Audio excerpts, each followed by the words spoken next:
She wanted to live a good life. Parents of Indian doctor raped and murdered on night shift. The rape and murder of a trainee doctor in India's Kolkata city earlier this month has sparked massive outrage in the country, with tens of thousands of people protesting on the streets, demanding justice. BBC Hindi spoke to the doctor's parents, who remember their daughter as a clever young woman who wanted to lead a good life and take care of her family. All names and details of the family have been removed as Indian laws prohibit identifying a rape victim or her family. Please make sure Dad takes his medicines on time. Don't worry about me. This was the last thing the 31-year-old doctor said to her mother, hours before she was brutally assaulted in a hospital where she worked. The next day, "We tried reaching her but the phone kept ringing," the mother told the BBC at their family home in a narrow alley, a few kilometers from Kolkata. The same morning, the doctor's partially clothed body was discovered in the seminar hall, bearing extensive injuries. A hospital volunteer worker has been arrested in connection with the crime. The incident has sparked massive outrage across the country, with protests in several major cities. At the weekend, doctors across hospitals in India observed a nationwide strike called by the Indian Medical Association, (IMA), with only emergency services available at major hospitals. The family say they feel hollowed out by their loss. "At the age of 62, all my dreams have been shattered," her father told the BBC. Since their daughter's horrific murder, their house, located in a respectable neighborhood, has become the focus of intense media scrutiny. Behind a police barricade stand dozens of journalists and camera crew, hoping to capture the parents in case they step out. A group of 10 to 15 police officers perpetually stand guard to ensure the cameras do not take photos of the victim's house. The crime took place on the night of the 9th of August, when the woman, who was a junior doctor at the city's R.G. Kar Medical College, had gone to a seminar room to rest after a grueling 36-hour shift. Her parents remembered how the young doctor, their only child, was a passionate student who worked extremely hard to become a doctor. "We come from a lower middle-class background and built everything on our own. When she was little, we struggled financially," said the father, who is a tailor. The living room where he sat was cluttered with tools from his profession: a sewing machine, spools of thread and a heavy iron. There were scraps of fabric scattered on the floor. There were times when the family did not have money to even buy pomegranates, their daughter's favorite fruit, he continued.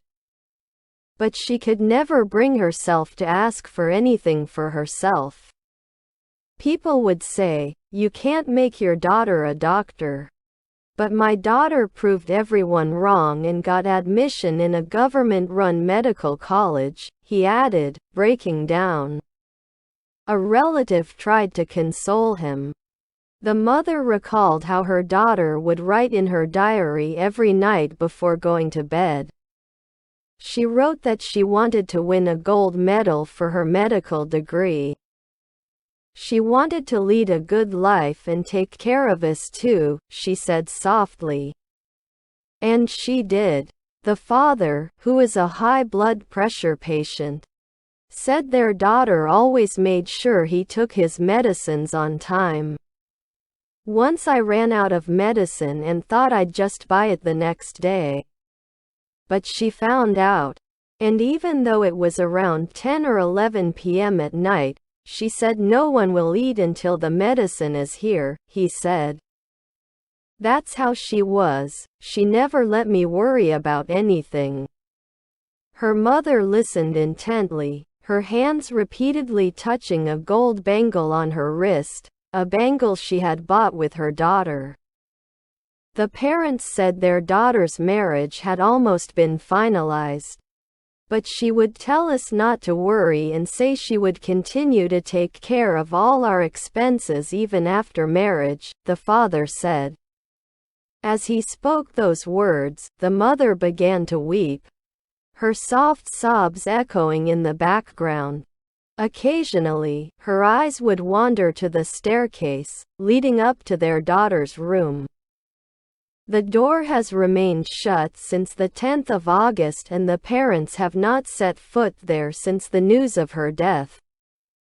They say they still can't believe that something so barbaric could happen to their daughter at her workplace. The hospital should be a safe place, the father said. Violence against women is a major issue in India. An average of 90 rapes a day were reported in 2022, according to government data.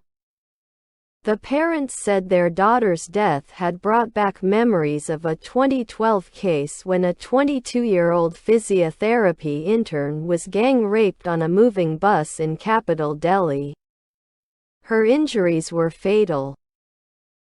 Following the assault, which made global headlines and led to weeks of protests, India tightened laws against sexual violence. But reported cases of sexual assault have gone up and access to justice still remains a challenge for women. Last week, thousands participated in a Reclaim the Night march held in Kolkata to demand safety for women across the country.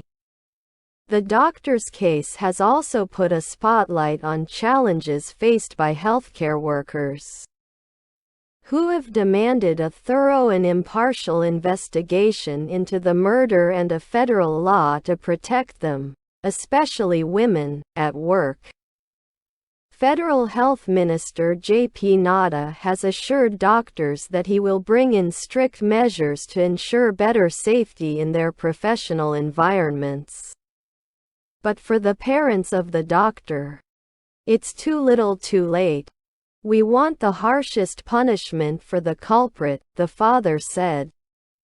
Our state, our country and the whole world is asking for justice for our daughter. Thank you for watching.